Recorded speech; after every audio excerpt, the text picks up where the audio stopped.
বেতাগী ইউনিয়নের যে অধিবাসী, বিশেষ করে বিএনপির যুব দলের যুগ্ম আহ্বায়ক জয়েন্ট সেক্রেটারি, ওনাকে যে আজকে পাহাড়তলীর যে একেবারে বাজারে প্রকাশ্যেই বলা যায় এখানে মাথায় গুলি করে সন্ত্রাসীরা তাকে মেরে ফেলেছে।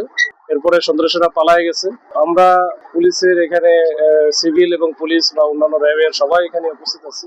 তো আমরা চেষ্টা করতেছি বিভিন্ন আঙ্গিকে আমাদের যে প্রযুক্তিগত বিদ্যা বা অন্য সিসি ক্যামেরা থেকে শুরু করে সব রকম জিনিসপত্র আমরা অ্যানালাইসিস করতেছি এবং এর পিছনের কাহিনীটা কি, কারা ঘটাইছে, কেন ঘটাইছে, কারা কারার সাথে জড়িত, এই বিষয়গুলোর আমরা দেখতেছি এবং এটা একটু সময় লাগবে, আমাদের একটু সময় দিতে হবে।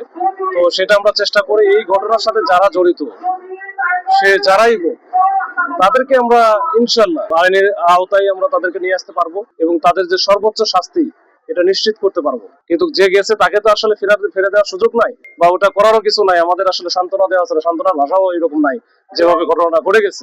তো আমরা চেষ্টা করতেছি আমাদের মতো করে, আমাদের একটু সবাই মিলে একটু, আপনারা যারা এখানে অন্য লোকজন যারা আছেন, এই এলাকার লোকজন যারা আছেন, আপনারা একটু সহযোগিতা করবেন।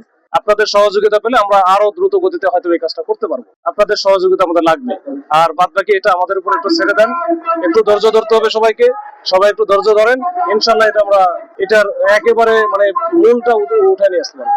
আমাদের কোনো পিছুটান নাই।